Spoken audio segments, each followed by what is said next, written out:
Hello， 欢迎大家来到我的节目《台湾人有世界》，我是王启春，小王。今天日头啊，很棒啊，这样子很亮啊。我喜欢在这样子的自然环境底下去录节目啊。那今天刚刚讲到的就是地中海，我以前去欧洲最喜欢这种太阳，哇，那种金黄色的太阳啊，晒到人的身上啊，你都会觉得。今天好像是一个很快乐的一天，有没有？很温暖的一天，尤其是欧洲的那种气候，干燥，凉凉的啊，然后那种阳光晒下来，我都觉得好棒啊！就觉得哇，去欧洲玩真的好幸福啊！而且不会湿湿黏黏的啊。那在我们台湾当然也是太阳也是很热情啊，但是因为海岛型嘛。湿湿黏黏啊，尤其是太热啊，所以感受会不太一样。今天很舒服啊，刚好我最喜欢在这种阳光的这种场景跟背景里面去介绍节目啊。来了，今天呢，我们的地中海邮轮呢又走到了下一个景点啊。那邮轮它是这样啊，它一个点一个点停靠嘛。那船呢，晚上开到隔天。会停在一个全新的点啊，不同的国家，浪漫的氛围，哇塞，浪漫到爆啊！今天来到的是什么？一个叫会说话、会说故事的食物啊，西班牙炖饭啊。提到西班牙的时候啊，你会想起什么？斗牛士，还是什么？有一样具有代表性的东西，就是呢，就是西班牙的海鲜啊炖饭啊。那这个呢，海鲜炖饭也被称为叫做西班牙的国宝饭，可见了西班牙它有多重视这一道料理啊。那海鲜饭的食材呢，相当怎么样？特别啊，包括了蛋菜、洋葱、番茄、红椒等等啊，蒜，再加上虾，再加上这个鱼片，蟹肉、花枝，还有什么？不是日本米啊，是意大利米一起煮啊，不同的米哦。烹调的方式呢，经过了炒啦、焖啦等等呢，就做成了一道非常棒的海鲜炖饭。我很喜欢吃啊，那个耗时要4个小时跑不掉。因为呢你要准备食材嘛那烹煮的过程当中呢，也有一点点的复杂。像这个海鲜炖饭它的这个重要的原料之一是什么？番红花，世界上最贵的什么？一种材料，为了增加它的香气、它的颜色，只要和海鲜炖饭一起放下去烹煮，那个味道就会呈现一片诱人的味道，还有一片橙黄色，增加了这个海鲜炖饭的完整性哦。所以这个海鲜炖饭的由来呢，是怎么来的它以前叫做西班牙大锅饭有铁锅的意思，它就源自于拉丁语我念的不标准了，来了制作这个饭的这个锅就叫那个炖锅，发源于西班牙的哪里？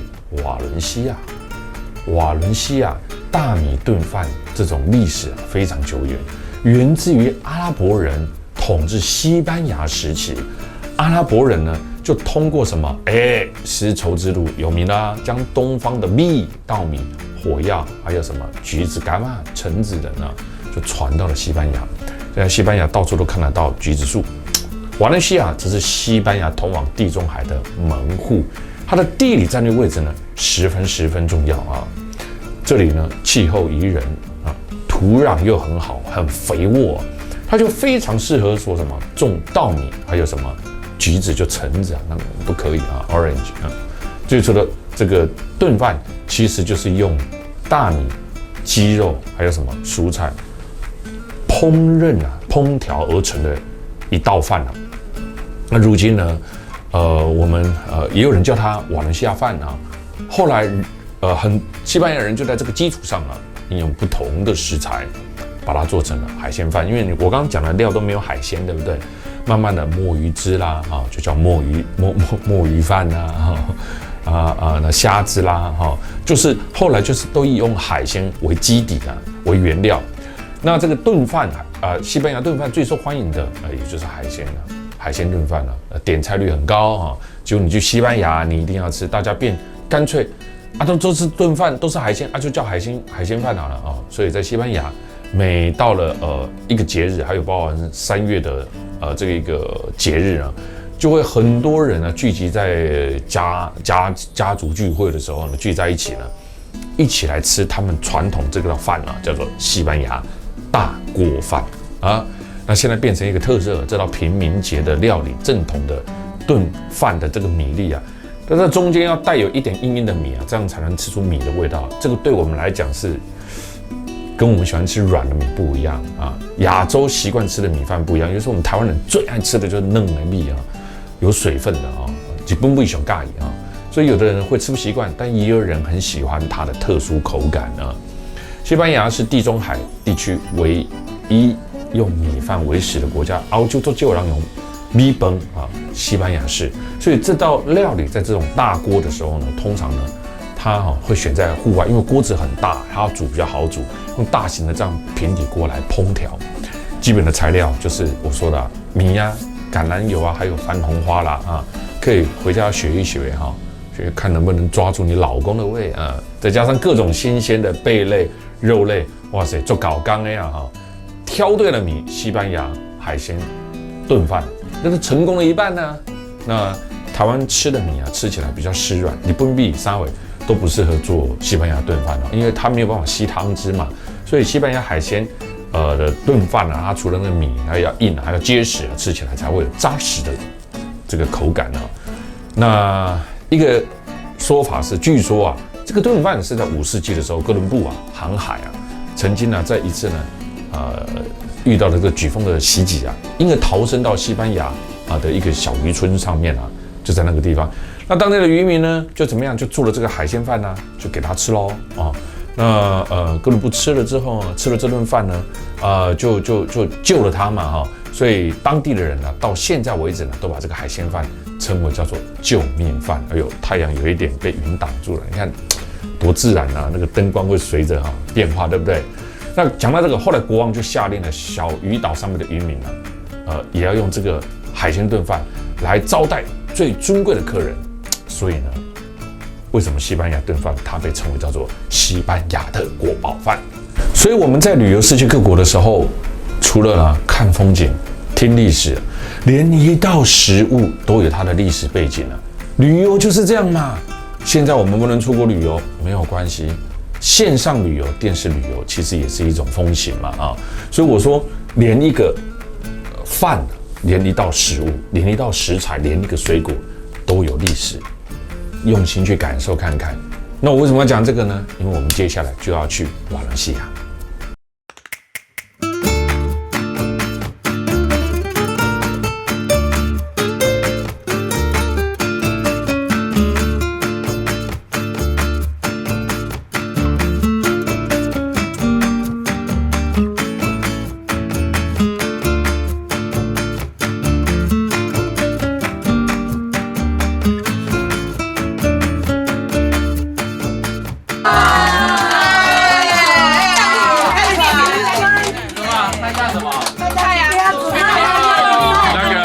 装了，好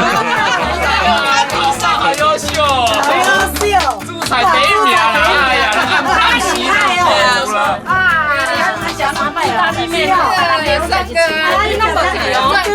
旅游的最高境界是什么？只是你能够跟谁出来玩，都能够入境随俗。很多人说在家靠父母，那除外呢，就靠朋友咯。其实旅游就是靠你的心态出来旅游，全部的人都是一家人这样子的旅游一定会很快乐不要有自己个人非常强烈的自我观感好好的去融入在大环境当中这样子的旅游一定可以让你永远难以忘怀。现在看到的画面当中，熟悉的朋友就像我的爸爸妈妈、我的家人一样好开心你们要永远健康大家永远要相约一起出来佚佗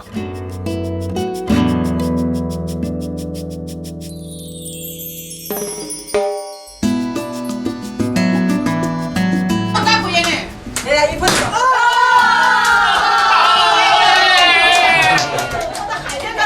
哎呀，发奖品啦！来，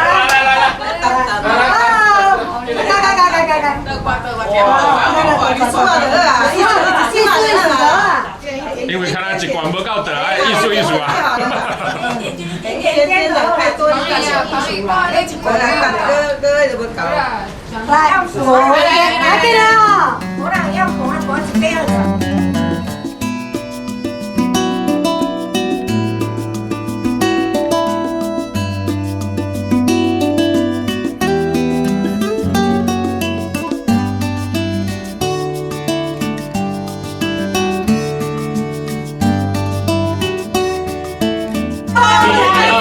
开始啊！在一起，当我们同在一起，既快乐无比。你对着我笑嘻嘻，我对着你笑哈哈。当我们同在一起，既快乐无比。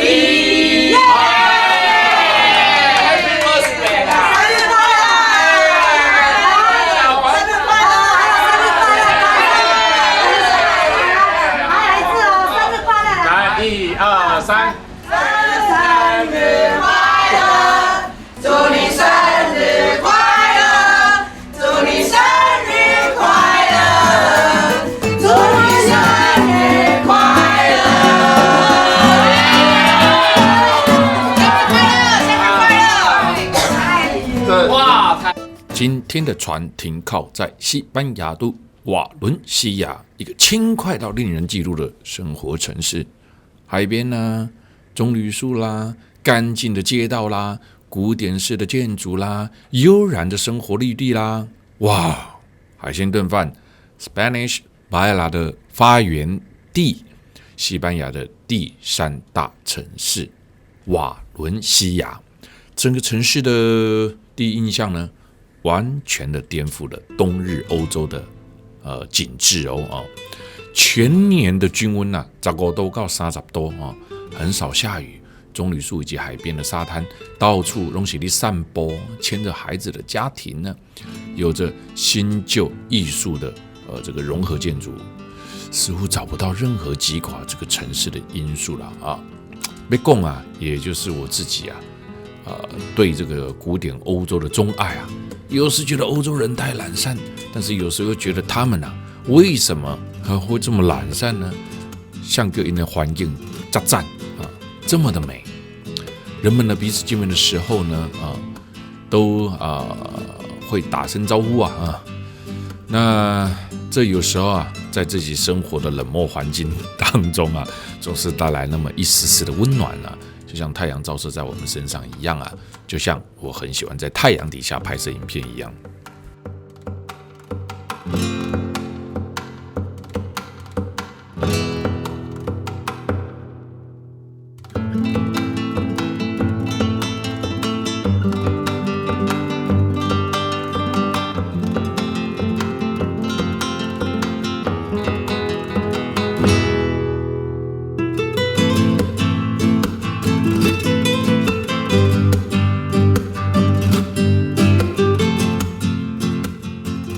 瓦伦西亚晚期哥德式的建筑，这些建筑呢，曾是石油和这个丝绸贸易的中心啊，丝绸交易中心，也是世界文化遗产哦。这个丝绸厅很大啊，有几根这个螺旋柱子啦，然后呢，美丽的天花板啊，和一个螺旋的楼梯，外面还有一个庭院啊。16世纪的瓦伦西亚呢，是欧洲一处文化与经济的中心。当时的建筑呈现出的是哥德式的风格，所有的交易呢，大都在这个华丽的签约大厅内进行。15世纪正值瓦伦西亚的黄金时代，丝绸贸易呢就蓬勃的发展喽。旧有的市场规模不敷使用，于是当时的国王就决定在旧有的市场来扩建一座丝绸贸易专用的交易市场，就由当时的知名建筑师来设计。1498年动工，那建筑师呢去世之后啊，再由另外的建筑师接手啊，很常是这样子的发生啊。为什么？因为有时候以前人寿命不长啊，盖一盖呢就撒尤娜娜啊，所以就另外一个来接手，一直到了1548年啊，它建造完成了，整个范围呢有2000平方公尺。建筑物包括了种植了橘子树的庭院，还有塔楼。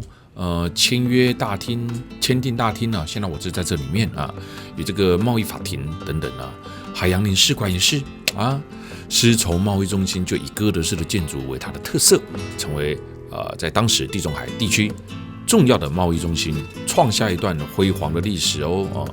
1996年被联合国教科文组织UNESCO 列入了世界文化遗产。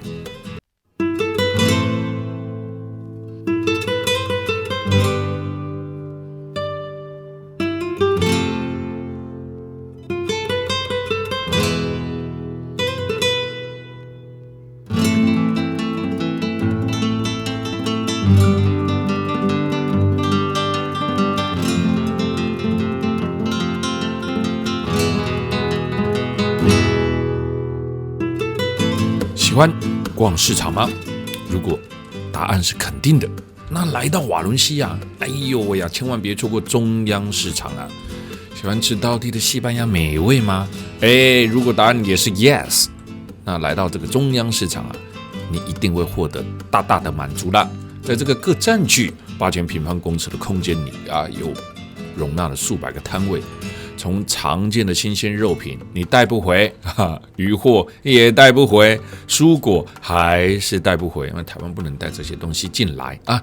那你到了西班牙饮食当中最常见的西班牙火腿，cheese， 橄榄油，橄榄油可以，红酒、鳕鱼干都可以找得到啊。这里就像是一个食材的大宝库，可以满足你对西班牙食物啊，哇！如果逛了麦当劳机场啊、露露啊，这里还有贩卖各式炖饭的摊位啊，甚至呢tapas 吧还能喝到一杯当地盛产的豆奶哦，哇！如果呢还心有余力啊，还可以扛一个或买一个炖饭锅走啊。但值得一提的是，这里除了美味买特色食材，最重要的是看建筑，还有当地人的生活文化。在这栋采现代主义设计，有看到吗？耗费1000万打造的空间里，运用大量的彩色玻璃，以透光的玻璃圆顶，有看到和锻铁做成的。内部整齐、清新、明亮开阔的氛围，你会发现，在这边采购的时候，非常的令人觉得很愉悦。有时也会上演不少的艺文活动歌剧展览文化烹饪的这个活动等等也因为这样一个充满了与众不同的 market 市场，也成为了这个最怀念瓦伦的地方。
逛完了这里大家不敢买吃的，为什么？因为呢，马上我们就要来这个地方呢，吃西班牙的国宝饭我个人很喜欢但是不管你喜不喜欢我都要介绍给你知道，怎么样？这就是看我节目的好处强迫介绍让你知道西班牙的国宝饭是不是这是我们的妙声大师让我们慢慢往里面走好吗？看看呢这个西班牙国宝饭真的很好吃来到一个国家，一定要身历其境啊！每一年我都跟着这个严大姐啊，他们呢中秋前后呢一起出国玩，好怀念哦。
我们的邮轮呢，又停靠在南法的马赛港喽。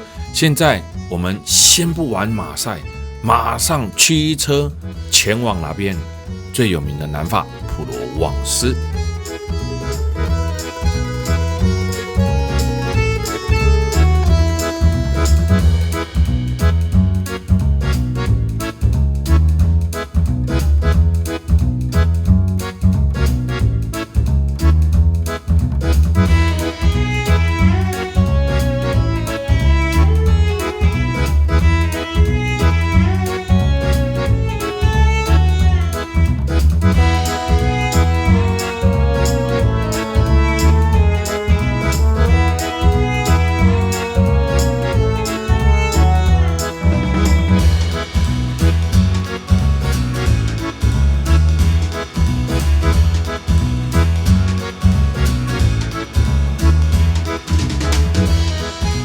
眼前的圆亭大型喷泉呢，就坐落在米波拉大道的最西端，是进入城市的标志。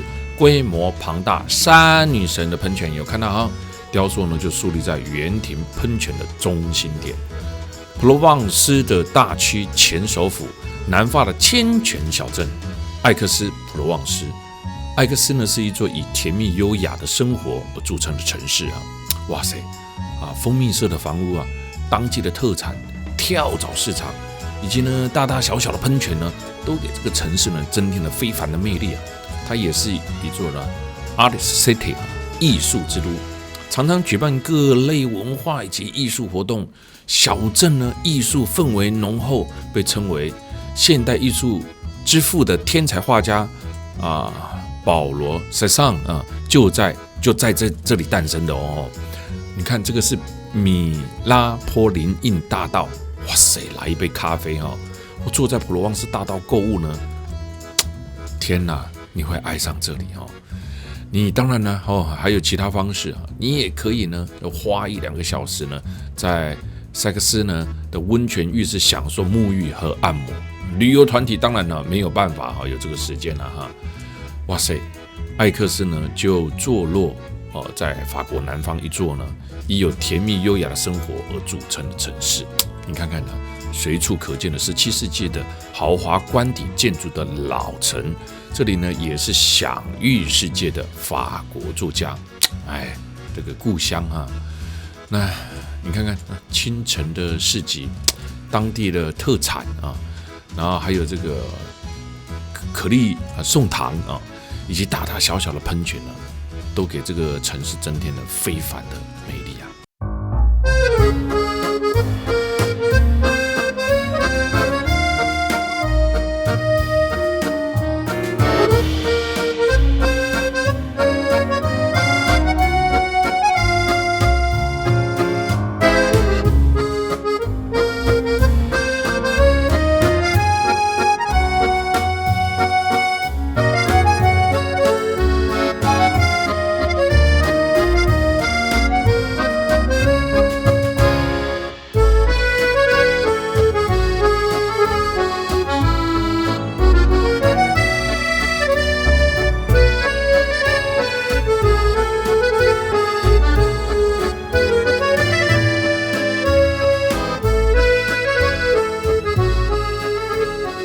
走在这座城市里面呢，就像走在油画里面一样。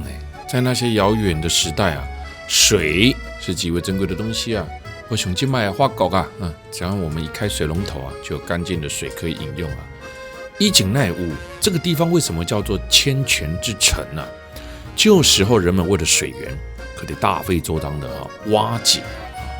那这个常常因为一个引水工程啊，便浩大的动用上千上万的人力。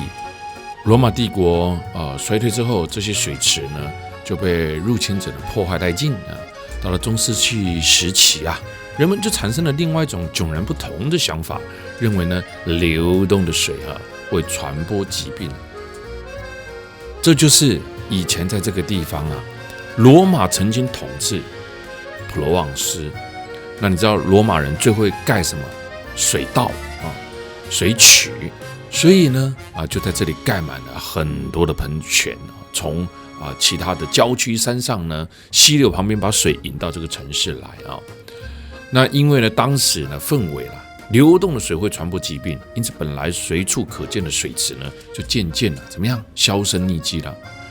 到了5世纪的时候呢，普罗旺斯伯爵路易2世下令呢再来建造喷水池成为这座城市美化工程直到了17世纪，人口急剧增加，人们就大量建造水池以美化市容。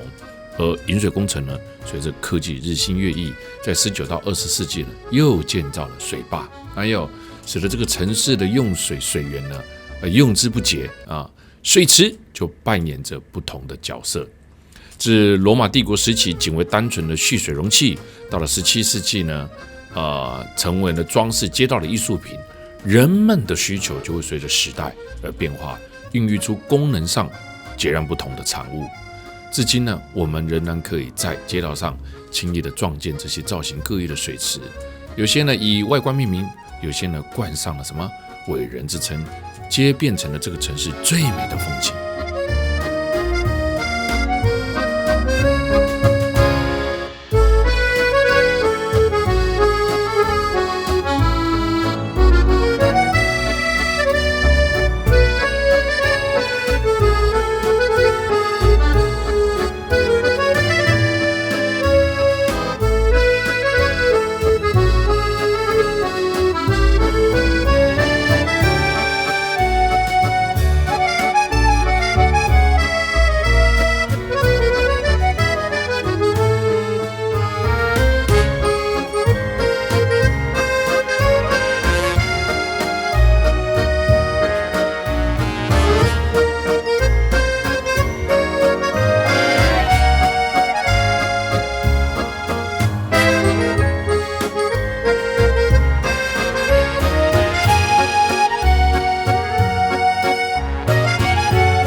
车子回到了马赛港。马赛位于地中海的沿岸是法国第2大的城市，更是南部地中海沿岸的第1大城。市区呢3面环山，一面靠海。马赛是法国艺术与历史之城，是中世纪时重要的宗教中心。近代因为港口而吸引了大批的移民，现在是法国南部的政治、经济、科教、医疗、文化中心，还有呢，当地的温暖的气候和充足的日照而闻名。所以呢，我们走的这条路又被称为叫做阳光大道。那这个地方呢，直通马赛港的中心哦。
现在往山上去，这个地方是我个人非常喜欢的圣母守望院啊。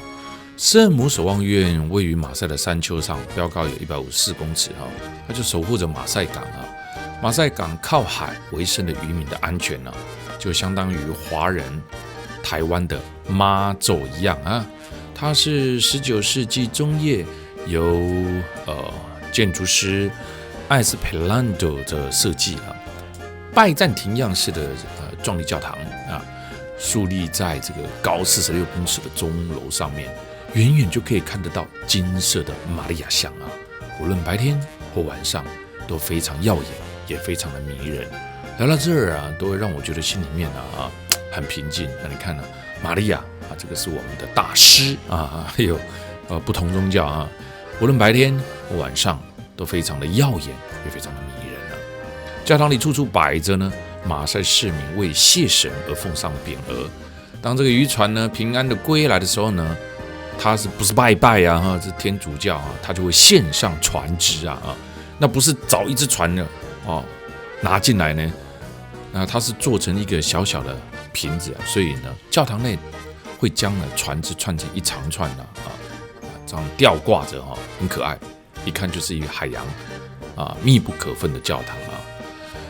这个教堂最棒的地方还有一个就是呢，它能眺望整个马赛，站在那上面，从白天到黄昏呢，你的双眼不忍闭上享用有限的时间为什么说有限时间？就是邮轮在这边停靠的时间很短所以用有限的时间赶紧把这个地方记在你的脑海里面什么都不是真的，影像留存下来才是最真实的。疫情过后，生活让我们变得不太一样，对吧？现在看到我所介绍的地方，有没有感觉心动了呢？如果有，那你就每天看我的节目吧，好吗？